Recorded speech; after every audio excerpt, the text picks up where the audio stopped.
Right. మనం మరొక important అంశం మాట్లాడుకుంటే ఎస్ఎల్బీసీకి సంబంధించి టన్నెల్ చుట్టూ రాజకీయ వివాదం చుట్టుకుంటుంది. సో రోజు రోజుకు పెరుగుతున్నటువంటి పరిస్థితి కనిపిస్తుంది. గాల్లో దీపాల్లా మిణుకుమంటున్నటువంటి 8 మంది ప్రాణాలు దుర్ఘటన జరిగి వారం రోజులు అవుతున్నా వాళ్ళు అసలు ఉన్నారో పోయారో కూడా బయటికి చెప్పుకోలేనటువంటి దైన్యత ఉందనే ఆరోపణలు వస్తున్నాయి. ఎన్డీఆర్ఎఫ్, ఆర్మీ, నేవీ, ఎస్డీఆర్ఎఫ్, అలాగే IIT Madras, L&T team, Jharkhand mining team మొత్తంగా 9 రకాల బృందాలు ఎస్ఎల్బీసీ దగ్గర మోహరించాయి. ప్రతి క్షణము విలువైనదిగా భావించి మొన్నటిదాకా యుద్ధ ప్రాతిపదికన సాగినటువంటి రెస్క్యూ ఆపరేషన్ కానీ అది చాలా రిస్కీ ఆపరేషన్గా మారిందని, లోపలికి మిషనరీ తీసుకువెళ్లే మార్గం కూడా లేదని దాదాపుగా చేతులు తీసినటువంటి పరిస్థితి కనిపిస్తుంది ప్రభుత్వం నుంచి. సో ఇప్పటికీ కొనసాగుతున్నాయి.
రైట్. ఇక 8 మంది ప్రాణాలకు జవాబుదారీ మీదే అని కూడా ప్రతిపక్ష బీఆర్ఎస్ పార్టీ రంకెలేస్తూ ఉంటే చేయగలిగిందల్లా చేస్తున్నా మా దగ్గర శక్తి వంచన లేదు అని కూడా సమర్థించుకుంటుంది కాంగ్రెస్ పార్టీ సర్కార్. అటు వీళ్ళిచ్చే స్టేట్మెంట్లు ప్రాజెక్టు ఉనికిపై కూడా డౌట్లు పుట్టించేలా చేస్తున్నాయి.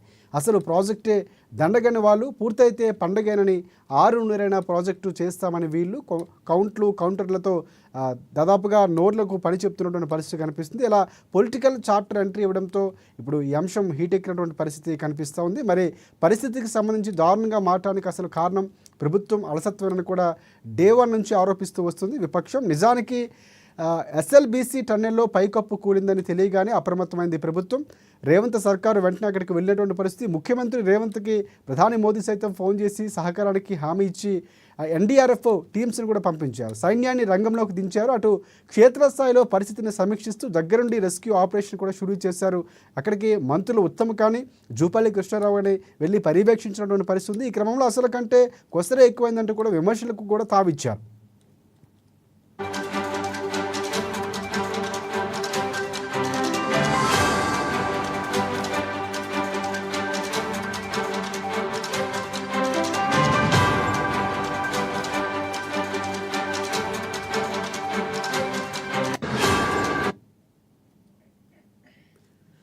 రైట్. ఇక టన్నెల్కు సంబంధించి ఏర్పాట్లు ఏదైతే చేసిందో మొత్తం బృందాలంటే 9 బృందాలు పనిచేస్తున్నాయి. సో ఇక్కడ ఎంతవరకు ఉన్నటువంటి పరిస్థితి వాళ్ళ లోపల బ్రతికి ఉన్నారా లేదనేది పెద్ద సంశయంగా మారింది. దానికి సంబంధించి ప్రభుత్వం ఏం చెప్తుంది? విపక్షాలు ఇప్పటికే బీఆర్ఎస్ కానీ బీజేపీ కానీ వరుసగా బృందాలు వెళ్ళి పర్యటించడం, అక్కడ ధర్నాలు చేయడం రాజకీయంగా ఈ అంశాన్ని మార్చినటువంటి పరిస్థితి కనిపిస్తుంది. కానీ లోపల ఉన్న కుటుంబాలు ఎవరైతే ఉన్నారో వారి కుటుంబ సభ్యులు ఆందోళన వ్యక్తం చేస్తున్నారు. ప్రభుత్వం నిరంతరంగా పనిచేస్తున్నటువంటి పరిస్థితి అయినా విమర్శలు చేస్తున్నారని ఇటువైపు ప్రభుత్వం ఆరోపిస్తుంది. సో అక్కడ ఉన్నటువంటి పరిస్థితి ఏంటి, రాజకీయ నాయకుల విమర్శలు ఏంటి, దీనికి సంబంధించి పూర్తి అప్డేట్స్ అందించేందుకు మా ప్రతినిధి భవిత మనకి లైవ్లో సిద్ధంగా ఉన్నారు. భవిత, చెప్పండి.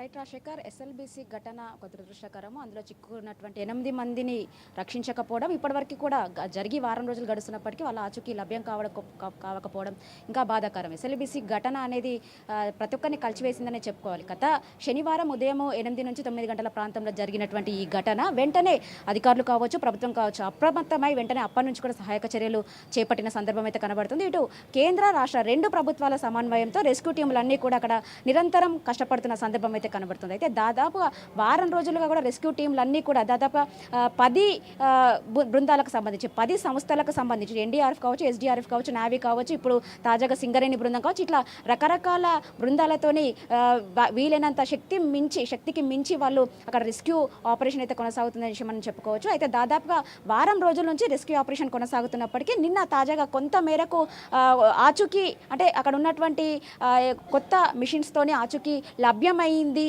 అని చెప్పేసి వాళ్ళు అధికారులు చెప్తున్న సందర్భం అయితే కనబడుతుంది. అయితే తాజాగా ఎక్కువ అత్యాధునిక సైంటిఫిక్ కలిగినటువంటి సెన్సార్లను కలిగినటువంటి పరికరాలతో ఈ ఆచూకీ కనుగొనాలి అని చెప్పేసి ఇప్పటికే భావిస్తున్న నేపథ్యం కనబడుతుంది. అందులో భాగంగానే జీపీఆర్ అంతేకాకుండా మిగతా ఆక్వా ఐ అనే మిషన్ల సహాయంతో ఖచ్చితంగా ప్రమాదంలో చిక్కుకున్నటువంటి అంటే నీళ్ళలో కూరుకుపోయినటువంటి పరికరాలను కావచ్చు, వస్తువులను కావచ్చు, వాటన్నిటిని కూడా గుర్తించే సహాయం వాటికి ఉంటుంది ఆ నేపథ్యంలో వాటిని ఉపయోగించి ఇక్కడ ఆధారాలు కనుక్కోవచ్చు అని చెప్పేసి నిన్నటి నుంచి తాజాగా ఆ పరికరాలతోనే ఈ రెస్క్యూ ఆపరేషన్ అయితే కొనసాగుతుందని చెప్పుకోవాలి. అయితే నిన్న తాజాగా జరిగినటువంటి రెస్క్యూ ఆపరేషన్లో కొంత మేరకు దాదాపు 6 మీటర్ల లోపల 6 అడుగుల లోపల కొంత మేరకు ఏవో ఒక మెత్తటి అనువైన పదార్థాలలాగా వస్తువులలాగా కనిపించినటువంటి కొంచెం ఆధారాలు కనిపించాయని చెప్పేసి రెస్క్యూ ఆపరేషన్ అక్కడ ఉన్నటువంటి అధికారులు కూడా చెప్తున్న సందర్భం కనబడుతుంది. అక్కడ ఏవైతే ఆధారాలు లభించాయో వాటన్నిటిని కూడా ఆ స్పాట్లను మార్కు చేసుకున్నాము. అక్కడ ఉన్నటువంటి బురదను కావచ్చు, అక్కడ ఉన్నటువంటి ఏదైతే టీబీఎం మిషన్ టన్నెల్ కూడా 2గా విడిపోయి కొంత మేరకు సహాయక చర్యలకు ఆటంకం కలిగిస్తుంది. వాటిని అన్నింటినీ కూడా తొలగించే ప్రయత్నం చేస్తున్నామని చెప్పేసి అధికారులు చెప్తున్నారు. ముఖ్యంగా స్పాట్లు ఏవైతే ఉన్నాయో ఆరిటిని గుర్తించారో ఆ ఆరిటి దగ్గర ఉన్నటువంటి స్పాట్ల దగ్గర ఉన్నటువంటి మట్టి బురదతో కూడిపట్టినటువంటి వాటన్నిటిని కూడా తొలగించే ప్రయత్నం అయితే చేస్తున్నారు. ఒకవైపు పూర్తి స్థాయిలో అన్వాటరింగ్ చేసేందుకు ప్రభుత్వం కావచ్చు, ఇక్కడ అధికారులు కావచ్చు అక్కడ నిరంతరం కృషి చేస్తున్నప్పటికీ వాటర్ ఫ్లోయింగ్ ఎక్కువగా ఉండడం వల్ల ఒకవైపు తీస్తున్నప్పటికీ మరొక వైపు పూడిక అనేది కూడుకుంటుంది అని చెప్పేసి అధికారులు చెప్తున్నారు. మొత్తంగా అక్కడ ఉన్నటువంటి పూర్తి స్థాయిలో బురదను తొలగించి అక్కడ టీబీఎం మిషన్ ఏవైతే 2గా విడిపోయి అక్కడ కొంత మేరకు అడ్డంకిగా మారిందో అదంతా తొలగించి మేము సహాయ అవన్నీ కూడా స్పీడప్ చేస్తామని చెప్పేసి అధికారులు చెప్తున్న సందర్భం అయితే కనబడుతుంది. అయితే తాజాగా కొద్దిసేపటి క్రితమే అక్కడ ఉన్నటువంటి టీబీఎం మిషన్ అవైతే ఉంటాయో అవి అన్నింటిని కూడా తొలగించాము.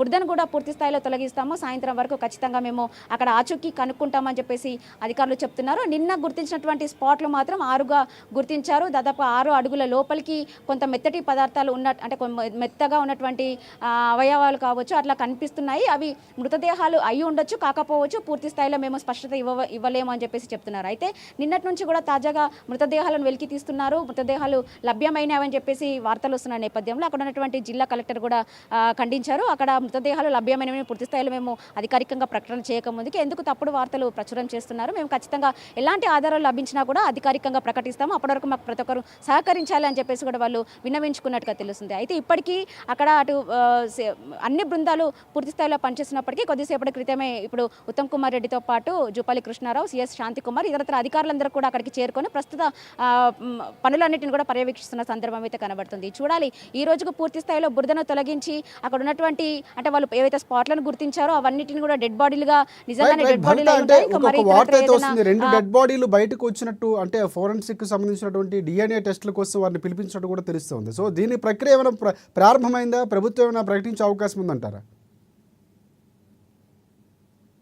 నుంచి కూడా ఇటు ప్రతిపక్షాలు అయితే పూర్తి స్థాయిలో విమర్శలు అయితే చేస్తున్న సందర్భం కనబడుతుంది. బీఆర్ఎస్ నేతలు కేవలం ప్రభుత్వ వైఫల్యం వల్లనే ఈ 8 మంది ప్రాణాలను బలిగొన్నది అని చెప్పేసి బీఆర్ఎస్ ఆరోపిస్తుంటే బీజేపీ కూడా కొంత మేరకు ఎస్ఎల్బీసీ ప్రారంభించింది వైఎస్ హయాంలోనే. పూర్తి స్థాయిలో ఇన్ని ఏండ్లు పనులు పెండింగ్లో పెట్టి తాజాగా పనులు ప్రారంభించడం టీబీఎం మిషన్ ద్వారా పనులు చేస్తే అది పూర్తి స్థాయిలో సేఫ్టీ కాదు అని తెలిసినప్పటికీ కూడా పనులు ప్రారంభించారని చెప్పేసి కొంతమంది బీజేపీ నేతలు ఆరోపిస్తున్న సందర్భం కనబడుతుంది. పూర్తి స్థాయిలో టీబీఎం మిషన్ సేఫ్టీ కాదని తెలిసిన పనులు ప్రారంభించినాక 4-5 రోజుల్లోనే ఈ సంఘటన చోటు చేసుకోవడం ప్రభుత్వంకి ఒక విధంగా వైఫల్యమే అని చెప్పేసి కూడా వాళ్ళు కొంతమంది నేతలు అయితే ఆరోపిస్తున్న సందర్భం కనబడుతుంది. అయితే తాజాగా ఈరోజు బీజేపీ నేతల బృందము ఎమ్మెల్యేల బృందము ఎస్ఎల్బీసీకి మరికొద్దిసేపట్లో చేరుకుంటుంది.